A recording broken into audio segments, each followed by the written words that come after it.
Good evening, Christ. Good evening, Karnataka.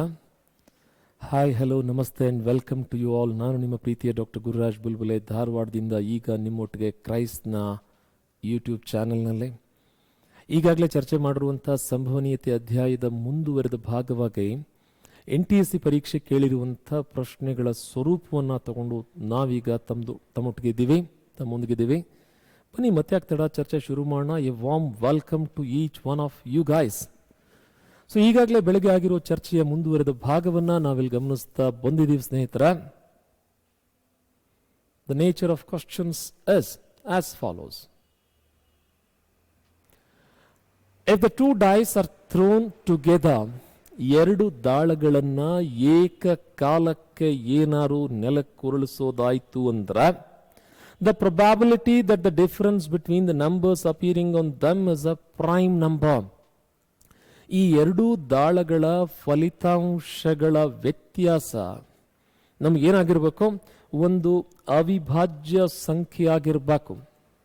First thing the difference, and first thing the difference as well as the second one should be a prime number. And a point to be noted, it's a question from NTSC examination. ಈಗಾಗಲೇ NTSC ಪರೀಕ್ಷೆಗೆ ಕೇಳಿರುವಂತಹ ಪ್ರಶ್ನೆ ಅನ್ನೋದನ್ನು ತಮ್ಮ ಗಮನಕ್ಕೆ ಇನ್ನೊಂದು ಸಾರಿ ತರ್ತಾ, so ಯಾವುಗಳನ್ನು ದಾಳಗಳನ್ನು ಏಕಕಾಲಕ್ಕೆ ನೆಲಕ್ಕುರುಳಿಸಿದಾಗ ಸಿಗುವ ಫಲಿತಾಂಶಗಳು ಯಾವ್ಯಾವ್ದಿರತ್ತ? ಮೊದಲನೇ ದಾಳದಲ್ಲೂ ಕೂಡ 1 ಅಂತ, ಎರಡನೇ ದಾಳದಲ್ಲೂ ಕೂಡ 1 ಅಂತ, 1 and 1, 1 and 2, 1 and 3. ಈ ಮಾದರಿಯಲ್ಲಿ ನಮಗೆ ಸಿಗುವಂತಹ ಒಟ್ಟು ಫಲಿತಾಂಶಗಳ ಸಂಖ್ಯೆ ಎಷ್ಟಾಗಿರುತ್ತೆ ಸ್ನೇಹಿತರ? ಈಗ ಮೊದಲನೇ ದಾಳದಲ್ಲಿ 1 ಬಂದಾಗ ಎರಡನೇ ದಾಳದಲ್ಲಿ 1, 2, 3, 4, 5, 6 ಯಾವುದೇ ಫಲಿತಾಂಶ ಬಂದಿರ್ಬೋದು ನೋಡಿ. ಹಾಗ ಎರಡನೇ ದಾಳದಲ್ಲಿ ಅಥವಾ ಸೆಕೆಂಡ್ ಟೈಮ್ ಮತ್ತೊಂದ್ಸಲ ಮೊದಲ ದಾಳದಲ್ಲೇ 2 ಬಂದರೆ ಎರಡನೇ ದಾಳದಲ್ಲೇ 1 ರಿಂದ 6 ಯಾವ ಸಂಖ್ಯೆಯಾದರೂ ಬರಬಹುದಾ?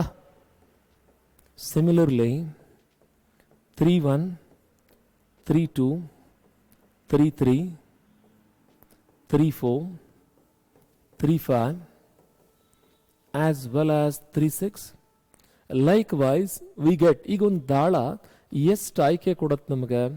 6 ಆಯ್ಕೆ ಕೊಡುತ್ತೆ. ಇಂಥ ಎಷ್ಟು ದಾಳಗಳಿದಾವೆ ಇಲ್ಲಿ? 2 ದಾಳ ಇದಾವೆ. ಮೊದಲನೇ ದಾಳದ್ದು 6, ಹಾಗೆ ಎರಡನೇ ದಾಳದ್ದು 6. 6 ಎಷ್ಟಾಗತ್ತೆ? ಒಟ್ಟು 36 ಆಯ್ಕೆಗಳು ಬರೀಬೇಕು. ಅದರಲ್ಲಿ ಈಗ 18 ಬರ್ಕೊಂಡಿದ್ದೀವಿ. The sequence will be continued like 4-1, 4-2, 4-3, 4-4, 4-5, 4-6, 5-1, 5-2, 5-3, 5-4, 5-5, 5-6, and finally we have 6-1, 6-2, 6-3, 6-4, 6-5. ಇದೇ ರಿಸಲ್ಟ್ ಅಲ್ಲ ನಮಗೆ ಬೇಕಾಗಿರೋ ರಿಸಲ್ಟ್. ಅವುಗಳ ಡಿಫರೆನ್ಸ್ ತಾನೇ ಬೇಕಾಗಿದ್ದು.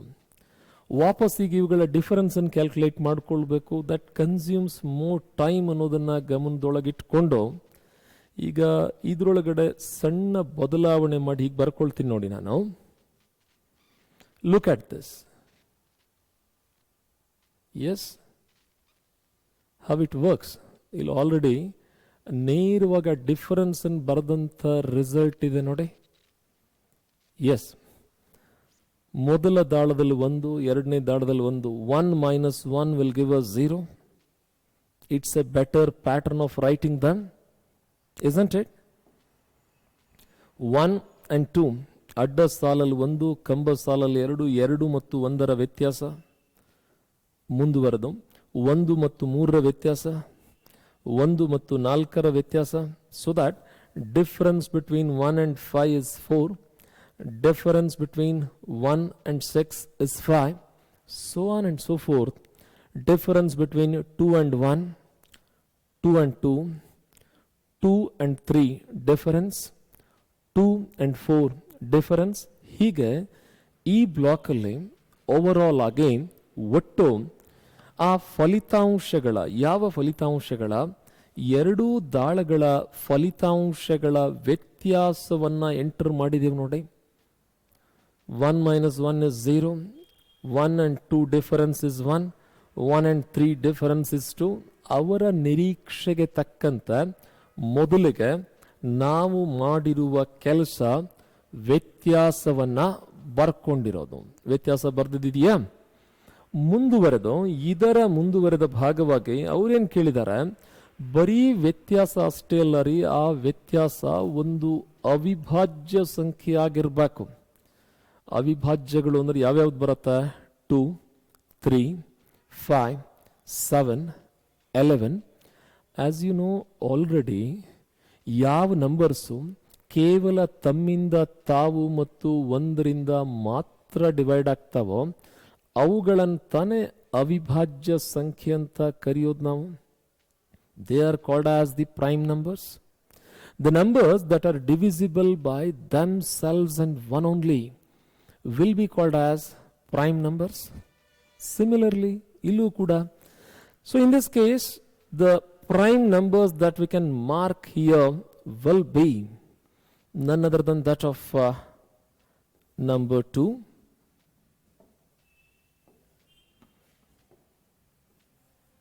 number 3, number 5, 3, 2, 2, 2, 3, as well as 5. So ಈ ಡಿಫರೆನ್ಸ್ಗಳಲ್ಲಿ ಪ್ರೈಮ್ ನಂಬರ್ ಆಗಿರೋದು 1 ಅನ್ನೋದು ಪ್ರೈಮು ಅಲ್ಲ, ಕಾಂಪೋಸಿಟು ಅಲ್ಲ, ಯುನೀಕ್ ನಂಬರ್, ಬೆಳಗಿನ ಅವಧಿ ಚರ್ಚೆ ಮಾಡಿರೋದು. 0 is also not a prime number. 4 ಅನ್ನೋದು 4 ಅನ್ನೋದು ಬರೀ 4 ಮತ್ತು 1 ಇಂದ ಅಷ್ಟೇ ಡಿವಿಸಿಬಲ್ ಆಗಿರುತ್ತೆ. It's also divisible by 2. Hence it must be and it is a composite number. But we are focusing towards the prime numbers. ಈ ಎಲ್ಲ ವಿಷಯಗಳನ್ನು ಗಮನದೊಳಗಿಟ್ಕೊಂಡು ಈಗ ಇಲ್ಲಿರುವಂಥ ಪ್ರೈಮ್ ನಂಬರ್ಸನ್ನು ಮಾರ್ಕ್ ಮಾಡಿದ್ದಿದೆ ನೋಡಿ. Is that visible to you? Yes, we have marked only 2, 3 and 5. ಕೇವಲ ಅವಿಭಾಜ್ಯ ಸಂಖ್ಯೆಗಳನ್ನು ಮಾತ್ರ ಮಾರ್ಕ್ ಮಾಡಿದೀವಿ ನೋಡಿ. Isn't it? ಬನ್ನಿ, let's continue. So first thing, according to the PET formula,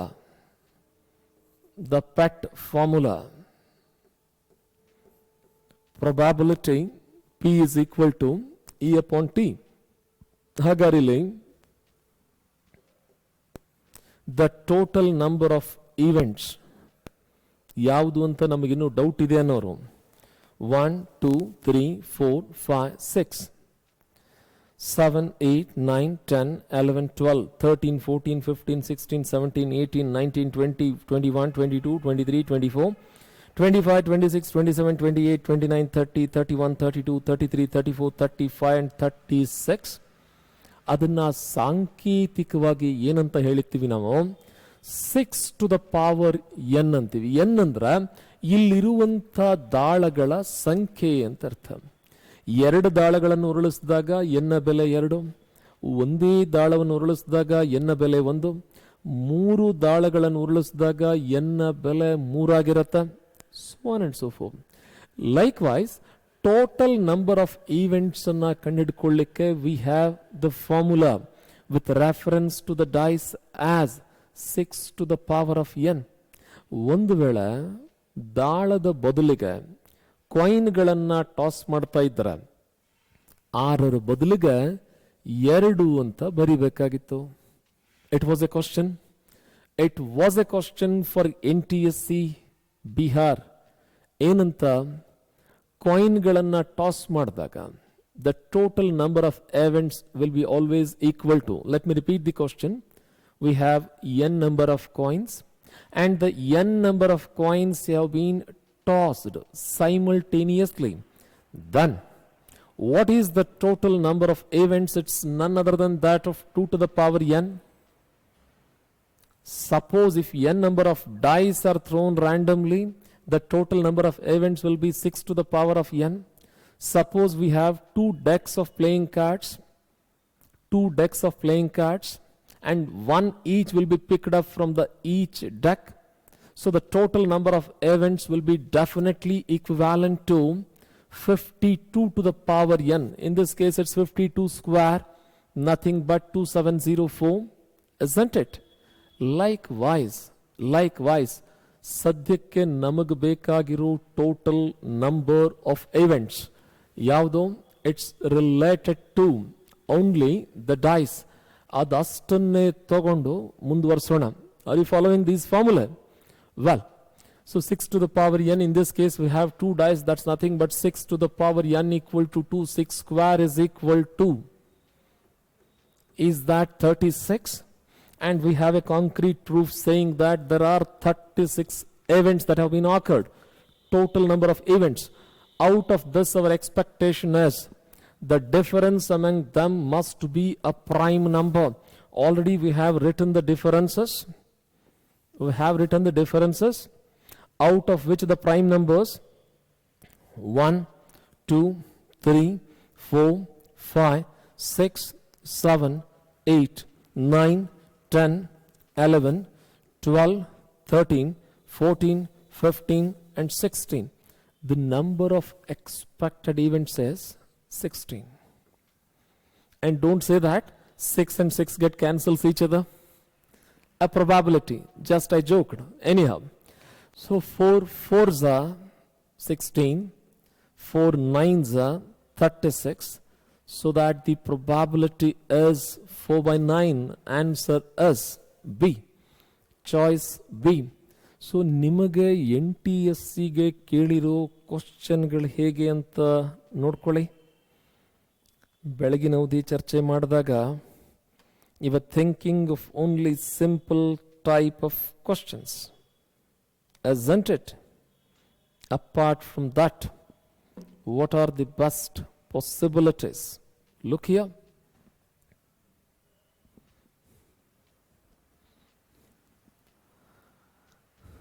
Shall I have another example? Yes? ಮುಂದಿನ ಉದಾಹರಣೆ ಗಮನಿಸಬಹುದಾ ಸ್ನೇಹಿತರೆ?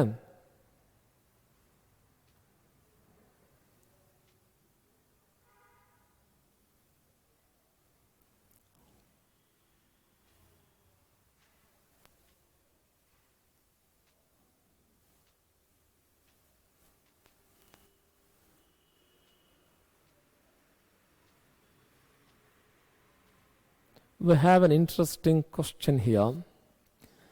In this case, now we have the 2 dice that have been thrown together, and what is the probability that the total of all the numbers, total it means the sum of all the numbers, the sum of all the numbers appearing on them is at least 5. We have given some hint also, but waiting for your comments. Already ಕೆಲವು ಸುಳಿವುಗಳನ್ನು ಕೂಡ ಬರೆದಿದ್ದು, ನಿಮ್ಮ ಪ್ರತಿಕ್ರಿಯೆಗೋಸ್ಕರ ಕಾಯ್ತಾ ಇದ್ದೀವಿ ಸ್ನೇಹಿತರೆ. Fine, waiting for your reaction. Come on. ಈ ಪ್ರಶ್ನೆ ಒಂದ್ಸಾರಿ ಕನ್ನಡದಲ್ಲೂ ಹೇಳ್ತಾನೆ, ಕೇಳಿಸ್ಕೊಳ್ಳಿ. 2 ದಾಳಗಳನ್ನು ಏಕಕಾಲಕ್ಕೆ ನೆಲಕ್ಕುರುಳಿಸಿದಾಗ ಈ 2 ದಾಳಗಳ ಫಲಿತಾಂಶಗಳ ಒಟ್ಟು ಮೊತ್ತ, ಟೋಟಲ್ ಸಮ್, ಕನಿಷ್ಠ 5 ಆಗಿರುವಂತಹ ಸಂಭವನೀಯತೆ. A point to be noted. ಕನಿಷ್ಠ 5 ಅಂತ ಹೇಳಿದಿವೆ ವಿನಃ ಬರೀ 5 ಅಂತ ಹೇಳಿಲ್ಲ. ಬರೀ 5 ಅಂದಾಗ ಉತ್ತರ ಬೇರೆ, ಕನಿಷ್ಠ 5 ಅಂದಾಗ 5ಕ್ಕಿಂತ ಹೆಚ್ಚು ಎಷ್ಟಾರು ಆಗ್ಬೋದು. ಈಗ ಎಕ್ಸಾಮ್ನ ಕ್ವಾಲಿಫೈ ಮಾಡಲಿಕ್ಕೆ ಮಿನಿಮಮ್ 35 ಮಾರ್ಕ್ಸ್ ಅಂತ ಹೇಳಿದ್ವಿ ಅಂತ ಇಟ್ಕೊಳ್ಳಿ. ಹಾಗಂಥೇಳಿ 36 ತೊಗೊಂಡವ್ರು ಎಲ್ಲರೂ ಫೇಲ್ ಅಲ್ಲ, 90 ತೊಗೊಂಡವರು ಫೇಲ್ ಅಲ್ಲ. ಮಿನಿಮಮ್ 35, ಮ್ಯಾಕ್ಸಿಮಮ್ ನೀವು ಎಷ್ಟಾರ ತಗೊಳ್ಳಿ, that's your ability, that's your capacity, that's your dedication, that's your hard work. ಹಾಗೆ ಇಲ್ಲಿ ಅಟ್ಲೀಸ್ಟ್ 5 ಅಂತ ಹೇಳಿದಾಗ ಮಿನಿಮಮ್ 5 ಅಂತ ಅರ್ಥನೇ ವಿನಃ ಇರೋದೇ 5 ಅಂತಲ್ಲ. ಮಿನಿಮಮ್ 5ಗಿಂತ ಜಾಸ್ತಿ ನೀವು ಎಷ್ಟು ಬೇಕೋ ಅಷ್ಟು ತಗೋಬೋದು. It's your freedom. ಎಷ್ಟು ಬೇಕೋ ಅಷ್ಟು ಅಂತ ಹೇಳಿದ್ರೆ ಇಲ್ಲಿ ಬರೋದೇ ಮ್ಯಾಕ್ಸಿಮಮ್ 12 ಬರುತ್ತೆ, ಅದಕ್ಕಿಂತ ದೊಡ್ಡದು ಬರಲ್ಲ. ಸೊ 5ರಿಂದ ಹಿಡಿದು 12ರವರೆಗೆ ಎಷ್ಟೇ ಬಂದರೂ you can come on as per the pet formula ಹೇಳುವಂತ first thing the total number of events, ಒಟ್ಟು ಘಟನೆಗಳ ಸಂಖ್ಯೆ. As we have 2 dice, a single dice will give us the 6 choices. There are 2, 6 to the power 2, all together 36, and we have the total number of events as 36. If still you have doubt, 1 2 3 4 5 6 7 8 9 10 11 12 13 14 15 16 17 18 19 20 21 22 23 24 25 26 27 28 29 30 31 32 33 34 35 and 36. ಒಟ್ಟು ಘಟನೆಗಳ ಸಂಖ್ಯೆ 36ರಲ್ಲಿ ಪ್ರಶ್ನೆಯಲ್ಲಿ ಹೇಳಿರುವಂಥ ಇವುಗಳ ಒಟ್ಟು ಮೊತ್ತ ಹೇಗೆ ಕಂಡು ಹಿಡಿದಿದ್ದೀವಿ ನೋಡಿ. ಇವುಗಳನ್ನು 1 + 1 is 2, 1 + 2 is 3, 1 + 3 is 4, 1 + 4 is 5, 1 + 5 is 6. ಅವರು ಮೊತ್ತ ಅಂತ ಹೇಳಿದ್ದಕ್ಕೆ ಮೊತ್ತ ತಗೊಂಡಿದ್ದು. ಈ ಮೊದಲಿನ ಉದಾಹರಣೆಯಲ್ಲಿ ವ್ಯತ್ಯಾಸ ಅಂತ ಹೇಳಿದ್ದಕ್ಕೆ ಸಬ್ಟ್ರಾಕ್ಟ್ ಮಾಡಿದ್ದು. ಮುಂದಿನ ಉದಾಹರಣೆಯಲ್ಲಿ ಏನಾದ್ರು ಗುಣಲಬ್ಧ ಅಂತ ಹೇಳಿದ್ರೆ we go for the product. ಅವ್ರ ಪ್ರಾಡಕ್ಟ್ ಅಂತ ಹೇಳಿದ್ರೆ ಗುಣಾಕಾರ ಮಾಡ್ತೀವಿ, ಲೈಕ್ ವೈಸ್. ಈಗ ಕನಿಷ್ಠ 5 ಇರುವಂತ 1 2 3 4 5 6 7 8 9 10 11 12 13 14 15 16 17 18 19 20 21 22 23 24 25 26 27 28 29 and 30. ಸೊ ಅಪೇಕ್ಷಿತ ಘಟನೆಗಳ ಸಂಖ್ಯೆ ದೇ ಆರ್ 30 ನಂಬರ್. ಈಗ ಇದೇ ಮಾಹಿತಿನ ಕೌಂಟ್ ಮಾಡೋ ಮತ್ತೊಂದು ಶೈಲಿ ಸೆಲೆಕ್ಷನ್ ರಿಜೆಕ್ಷನ್ ರೂಲ್ ಅಂತ ಕರಿತೀವಿ. ಬಹುಶಃ ಕ್ರಮಯೋಜನೆ ಮತ್ತು ವಿಕಲ್ಪಗಳಲ್ಲಿ ರೂಢಿಯಾಗಿರ್ತದೆ. ಒಟ್ಟು ಘಟನೆಗಳು 36 ಇದ್ವು, ಅದರಲ್ಲಿ ನಮಗೆ ಬೇಡವಾದ ಘಟನೆಗಳು ಎಷ್ಟಿದ್ವು? If we visualise 1 2 3 4 5 and 6, total is 36. -6 ಆದರೆ ಉಳಿಯೋದೆಷ್ಟು? The other way. ಈಗ ಅಂಗಡಿಗೆ ಹೋಗಿದ್ದೇವೆ, ಒಂದು ವಸ್ತುನ ಖರೀದಿ ಮಾಡ್ತಾ ಇದ್ದೇವೆ, ಒಳ್ಳೆಯದನ್ನ ಸೆಲೆಕ್ಟ್ ಮಾಡೋಕೆ ಗೊತ್ತಿಲ್ಲ ಅನ್ನೋರು ಒಳ್ಳೆಯದಲ್ಲದನ್ನ ರಿಜೆಕ್ಟರು ಮಾಡ್ಬೋದಲ್ಲ. ಎರಡೂ ಅರ್ಥ ಒಂದೇ ತಾನೆ. Similarly let's continue. Now 30 and 36 ಅಲ್ಲಿ 6 5s 6 6s. So the answer is 5/6. Do we have it? Yes. Add a choice as 5/6. 5/6. I hope ಈ ಎಕ್ಸಾಂಪಲ್ ಫಾಲೋ ಆಗಿದೆ ಅನ್ನೋ ಯೋಚನೆ ಜೊತೆಗೆ let's have another example. Let's have another example. ನಾನೇನಾರು ಹೇಳೋಕ್ಕಿಂತ ಮುಂಚೆ ಈಗ ನೀವು solve ಮಾಡಬೇಕಿದನ್ನ. Let me display the question clearly to you guys. If the two unbiased dice are rolled simultaneously, ಎರಡು ದಾಳಗಳನ್ನು ಏಕಕಾಲಕ್ಕೆ ನೆಲಕ್ಕುರುಳಿಸಿದಾಗ what is the probability that the sum obtained from the results of the two dice is 7? I hope your time begins right now. Shall I give you the time of 1 minute Yes, it has been already started. Come on, hurry up.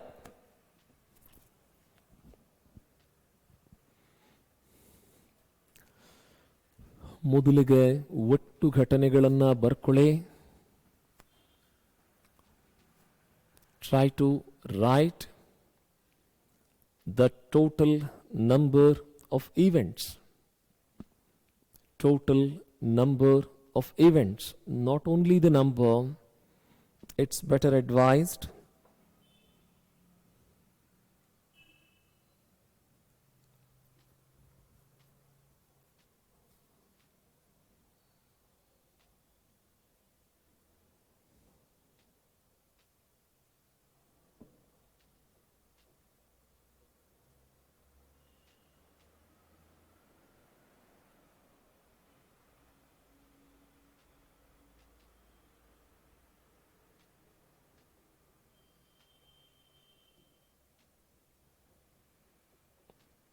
Well, friends, have you got the solution out of this?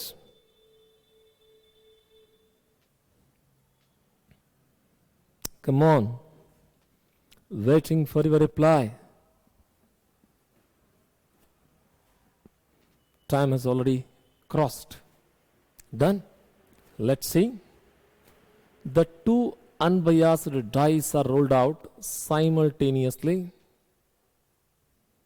Done? Let's proceed. ಎರಡು ದಾಳಗಳನ್ನು ಏಕಕಾಲಕ್ಕೆ ನೆಲಕ್ಕುರುಳಿಸಿದಾಗ ಎರಡೂ ದಾಳಗಳ ಫಲಿತಾಂಶಗಳ ಒಟ್ಟು ಮೊತ್ತ ಇಲ್ಲಿದೆ ನೋಡಿ. 1 plus 1 will give us 2. Is it right? 1 plus 1 is 2. 1 plus 2 is 3. 1 plus 3 is 4. 1 plus 4 is 5. 1 plus 5 is 6. 1 plus 6 is 7. So on and so forth. ಇಲ್ಲಿ ಈ ಎರಡು ದಾಳಗಳ ಫಲಿತಾಂಶಗಳ ಒಟ್ಟು ಮೊತ್ತವನ್ನು ಈ ಚಾರ್ಟಲ್ಲಿ ನೋಟ್ ಮಾಡಿದ್ದೇವೆ. ಪ್ರಶ್ನೆಯ ಅಪೇಕ್ಷೆ ಏನಿದೆ ಅಂತ ಹೇಳಿದ್ರೆ, ಇಲ್ಲಿರುವಂಥ ಈ ಮೊತ್ತಗಳಲ್ಲಿ among all of them the sum must be equal to 7. ಈ ಫಲಿತಾಂಶಗಳ ಒಟ್ಟು ಮೊತ್ತ 7 ಆಗಿರಬೇಕು. ಹಾಗಿರುವಂತಹ ಸಂಭವನೀಯತೆ 7 ಆಗಿರುವಂಥ ಚಾನ್ಸಸ್ ಎಲ್ಲಿದೆ ಅಂತ ನೋಡಿದ್ರೆ, number 1, 2, 3, 4, 5 and 6. Is it right? ಗಮನಿಸ್ಕೊಳ್ಳೋಣ ಈಗ. Look here. So the total number of events, ಒಟ್ಟು ಘಟನೆಗಳ ಸಂಖ್ಯೆ 6, 12, 18, 24, 36. Isn't it? ನಮಗೆ ಸಂಭವನೀಯತೆಯ ಸೂತ್ರ ಅಥವಾ ಸಮೀಕರಣ ಹೇಳುವಂತ the total number of events is none other than that of 36, out of which the expectation is 1, 2, 3, 4, 5, 6. The number of expected events can occur around 6 times as per the details on the screen. Now, based on the same, we shall say that 6 ones are 6 sixes are, so the probability would be nothing but 1/6. Concept follow ಆಗಿದೆಯಾ? ಈ ಕಾನ್ಸೆಪ್ಟ್ಗೆ ಸಂಬಂಧಪಟ್ಟಂತೆ ತಿಳಿದಿರಲೇಬೇಕಾದ ವಿಷಯ ಏನು? ಒಟ್ಟು ಘಟನೆಗಳನ್ನು ಬರೆಯುವ ಶೈಲಿ, ಅಪೇಕ್ಷಿತ ಘಟನೆಗಳನ್ನು ಅರ್ಥೈಸುವ ಶೈಲಿ, ಅದರ ಬಗ್ಗೆ ಸ್ಪಷ್ಟವಾಗಿ ಗೊತ್ತಿದ್ದಾಗ ಮಾತ್ರ we can, otherwise we can not. Otherwise we can not. So ಅವಸರ ಬೇಡ. ಬನ್ನಿ ಇಂಥದ್ದೇ ಮತ್ತೊಂದು ಎಕ್ಸಾಂಪಲ್ ನೋಡ್ತಾ ಬರೋಣವಾ? Come on, let's move further. ಇಂಥದ್ದೇ ಬೇರೊಂದು ಎಕ್ಸಾಂಪಲನ್ನು ನೋಡ್ತಾ ಬರೋಣ.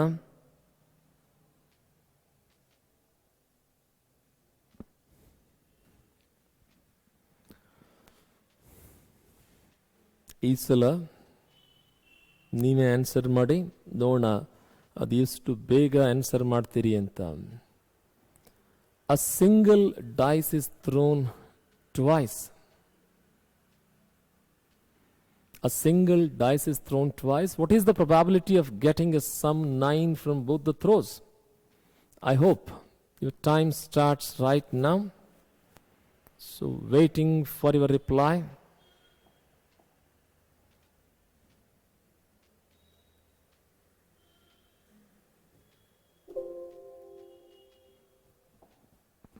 Your time has started.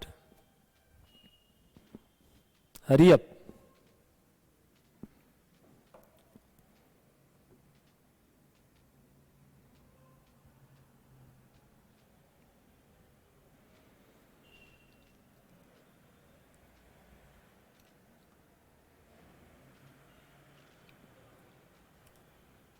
Waiting for your reply.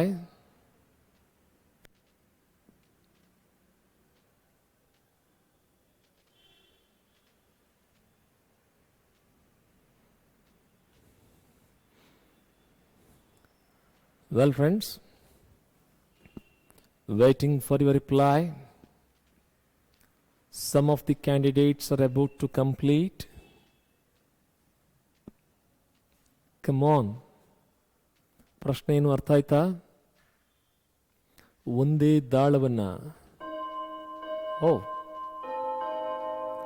Time is up. Well, ಒಂದೇ ದಾಳವನ್ನ 2 ಸಲ ನೆಲಕ್ಕುರುಳಿಸಿದಾಗ ಈ 2 ದಾಳಗಳ ಫಲಿತಾಂಶಗಳ ಒಟ್ಟು ಮೊತ್ತ 9 ಆಗಬಹುದಾದ ಸಂಭವನೀಯತೆ ಎಷ್ಟು ಅಂತ ಪ್ರಶ್ನೆ. Come on, waiting for your reply. Let's see. ನೋಡೋಣ.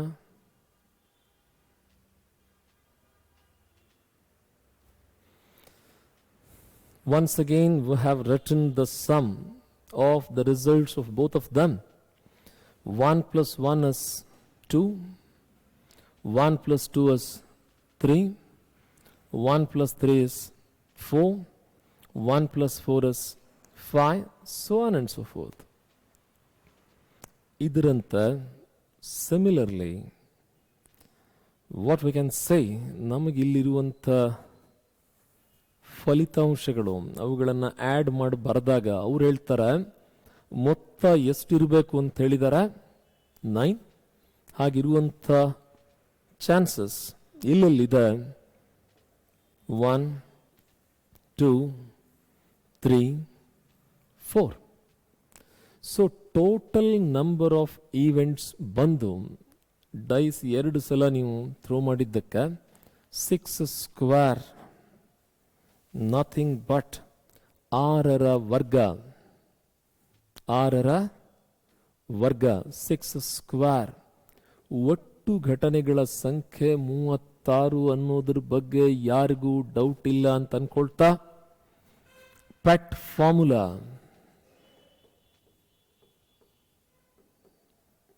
ಒಟ್ಟು ಘಟನೆಗಳ ಸಂಖ್ಯೆ, ಅದರಲ್ಲಿ ಅಪೇಕ್ಷಿತ ಘಟನೆಗಳೆಷ್ಟಿದೆ only 4.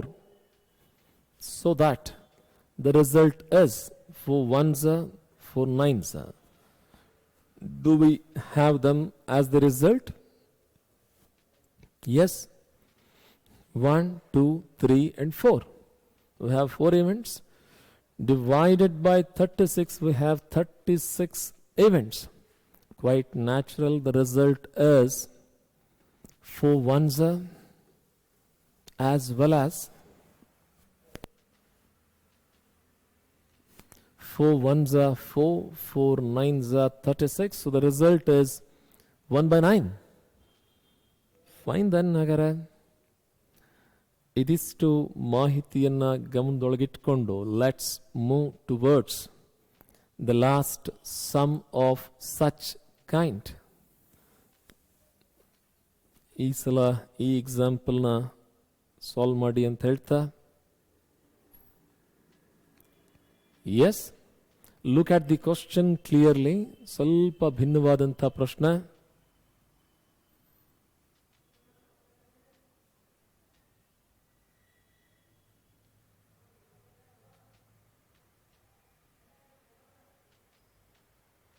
Yes, look into it.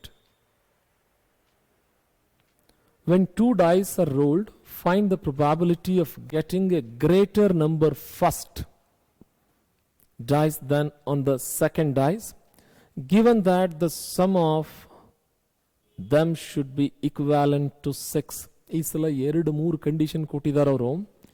ಮೊದಲನೇದ್ದು 2 ದಾಳಗಳನ್ನು ನೆಲಕ್ಕುರುಳಿಸ್ಬೇಕು. ಈ ಫಲಿತಾಂಶ ಅಂತ ಬಂದಾಗ ಮೊದಲ ಫಲಿತಾಂಶ ದೊಡ್ಡ ಸಂಖ್ಯೆಯಾಗಿದ್ದು ಎರಡನೇ ಫಲಿತಾಂಶ ಚಿಕ್ಕ ಸಂಖ್ಯೆಯಾಗಿರಬೇಕು. This is condition number 1. Condition number 2, ದೊಡ್ಡದು ಚಿಕ್ಕದು ಆಗೋದ್ರ ಜೊತೆ 2ರ ಮೊತ್ತ 6 ಆಗಿರಬೇಕು. ಅಂತಹ ಪ್ರೊಬ್ಯಾಬಿಲಿಟಿ ಎಷ್ಟು ಅಂತ ಪ್ರಶ್ನೆ. Before I comment anything, it's your turn. ಇದು ನಿಮ್ಮ ಪ್ರಶ್ನೆ. It's your right.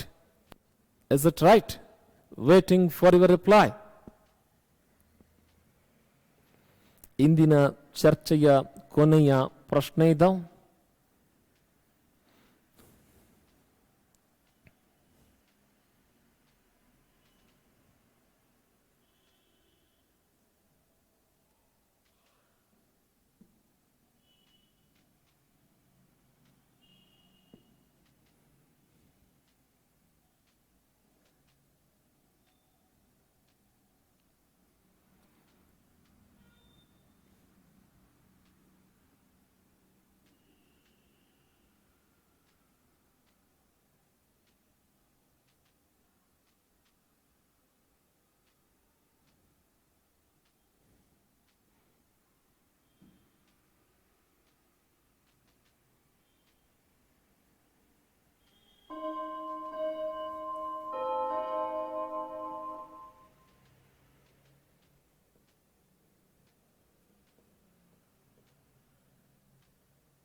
That's nice. Let's see. Directly let's enter towards the interpretation part now. ಈ 2 ದಾಳಗಳನ್ನು ಎಸೆದಾಗ ಫಲಿತಾಂಶಗಳ ಸ್ವರೂಪ ಹೇಗಿರುತ್ತಾ? 1 and 1, 1 1, 1 and 2, 1 2, 1 and 3, 1 3. ಇದೇ ಪ್ಯಾಟರ್ನಲ್ಲಿ ಬರ್ಕೊಂಡ್ ಬಂದಿದ್ದೀವಿ ಇದನ್ನೆಲ್ಲ. ಸೊ ಅವ್ರು ಹೇಳುವಂತ ಮೊದಲಿಗೆ ದೊಡ್ಡ ಸಂಖ್ಯೆ ಆಮೇಲೆ ಚಿಕ್ಕ ಸಂಖ್ಯೆ ಬರಬೇಕು. ಸರಿ, ಚೆಕ್ ಮಾಡೋಣ. ಇಲ್ಲಿ ನೋಡಿ, ದೊಡ್ಡದಾದ್ಮೇಲೆ ಚಿಕ್ಕದು, big small big small big small big small big small, so on and so forth. ಅಂಥವುಗಳನ್ನ ಅಷ್ಟೇ ಮಾರ್ಕ್ ಮಾಡ್ಕೊಂಡಿದ್ದೀವಿ. ಬಟ್ ಇದು ಒಂದೇ ಕಂಡೀಷನ್ ಕೊಟ್ಟಿಲ್ಲ ಅವರು. ಇದ್ರ ಜೊತೆ ಮತ್ತೊಂದೇನೋ ಆ್ಯಡ್ ಮಾಡಿದ್ದಾರೆ. ಏನಂತ? ಇದ್ರ ಒಳಗಡೆ the total should be equivalent to only 6. 2 plus 1 is 3, but the requirement is 6. 3 plus 1 is 4, requirement is 6. 4 plus 1 is 5, 5 plus 1 is 6. ಅವ್ರಿಗೇನು ಬೇಕಾಗಿದೆಯಲ್ಲ ಅದನ್ನ ಮಾತ್ರ ಮಾರ್ಕ್ ಮಾಡ್ಕೊಂಡಿದ್ದೀವಿ ನಾವು. 5 plus 1 is 6. Similarly, 4 plus 2 is 6. ಉಳಿದಲ್ಲಿ ಎಲ್ಲ ಕಡೆ ಸಮ್ ಮಾಡಿದ್ರೆ 6 ಆಗಲ್ಲ. ಇಲ್ಲ, ಅದು ಬಿಗ್ ಸ್ಮಾಲ್ ಇರಲ್ಲ, ಸ್ಮಾಲ್ ಬಿಗ್ ಇರತ್ತೆ. ಬಟ್ ಅವ್ರ ಕಂಡೀಷನ್ ಹೇಳಿದ್ದಾರೆ ನಮಗೆ, ಫಸ್ಟಿಗೆ ಲಾರ್ಜರ್ ನಂಬರ್ ಆಮೇಲೆ ಸ್ಮಾಲರ್ ನಂಬರ್. ಹೀಗಾಗಿ ಉಳಿದವ್ರನ್ನಂತೂ ಲೆಕ್ಕಕ್ಕೆ ತಗೊಳ್ಳೋ ಹಾಗಿಲ್ಲ. Well then, as per the pet formula ಇದನ್ನೇ ತಾನೇ ಹೇಳೋದು. P is equal to E upon T, where is the total number of events? 2 dies ಇರೋದ್ರಿಂದ 6 ಸ್ಕ್ವೇರ್ 36. ಯಾವ್ಯಾವುದು 36? 1 2 3 4 5 6 6 12 18 24 30 36 ಟೋಟಲ್ ಈವೆಂಟ್ಸ್. ಅದರಲ್ಲಿ ಅವ್ರು ಹೇಳೋ 2 ಕಂಡೀಷನ್ ಅಂತ ಇರುವಂತಹ ಚಾಯ್ಸ್ಗಳು 2. 2/36. ಇಷ್ಟೇ ಚಾಯ್ಸಲ್ಲಿದ್ದರೆ ಅದನ್ನೇ ಮಾರ್ಕ್ ಮಾಡ್ತೇವೆ. ಸಮ್ ಟೈಮ್ಸ್ ಇದು ಚಾಯ್ಸಲ್ಲಿ ಇರಲಿಲ್ಲ ಅಂದ್ರೆ ಇದನ್ನ ಸಿಂಪ್ಲಿಫೈ ಮಾಡಿ 2 1 2 2 18 36 2 1s are 2 and 2 18s are 36, so that the answer is 1/18. ಸೊ ಅವರು ಚಾಯ್ಸ್ ಹೇಗೆ ಕೊಟ್ಟಿದ್ದಾರೆ ನೋಡಿ, 2/36 ಅಷ್ಟೇ ಕೊಟ್ಟಿದ್ದಾರೆ, 1/18 ಕೊಟ್ಟಿಲ್ಲ. We go with thus. ನಾಳೆ ಬೇರೊಂದು ಎಕ್ಸಾಮಲ್ಲಿ suppose if they provide us the choice as 1/18, we go with 1/18. ಅವ್ರೇನು ಕೊಟ್ಟಿದ್ದಾರೆ ಅದಕ್ಕೆ ತಕ್ಕಂತೆ ಡಿಸೈಡ್ ಮಾಡಿ. Is this clear? ಮೊನ್ನೆಯಿಂದ ಹೇಳ್ತಾ ಇದ್ದೀವಿ, ಈಗಲೂ ರಿಪೀಟ್ ಮಾಡ್ತೇನೆ ನಿಮಗೆ. ಸ್ಯಾಟ್ ಸಬ್ಜೆಕ್ಟನ್ನು ಸ್ಕೂಲ್ ಕರಿಕ್ಯುಲಮ್ ಥರ ಓನ್ಲಿ ಒನ್ ವೇ, ಒನ್ ಅಪ್ರೋಚಲ್ಲಿ ನೋಡ್ಬಿಡಿ. ಇಲ್ಲಿ ಮಲ್ಟಿಪಲ್ ಚಾಯ್ಸ್ ಕ್ವಶನ್ಸು ಇರ್ತವೆ, ಇವುಗಳ ನೇಚರೇ ಬೇರೆ ಇರ್ತದೆ ಅನ್ನೋದನ್ನ ಪದೇ ಪದೇ ನಿಮ್ಮ ಗಮನಕ್ಕೆ ತಗೊಂಬರ್ತಾ, it's all about probability, coin based examples, dice based examples, as well as playing cards based examples. ಹೆಚ್ಚಿನ ಎಕ್ಸಾಂಪಲ್ಸ್ ಅನ್ನ ನೀವು ಪ್ರಾಕ್ಟೀಸ್ ಮಾಡಿ ಅಂತ ಹೇಳ್ತಾ, ನಾನು ನಿಮ್ಮ ಪ್ರೀತಿಯ ಡಾಕ್ಟರ್ ಗುರುರಾಜ್ ಬುಲ್ಬುಲೆ ಈಗ ಕ್ರೈಸ್ಟ್ನ ಈ ಯೂಟ್ಯೂಬ್ ಚಾನಲ್ನ ಈ ಸೆಷನ್ಗೆ ಬಾಯ್ ಹೇಳೋ ಸಮಯ. Take care, have a great time. Let's meet in the next session with some more interesting concepts. See you then. Take care. Bye.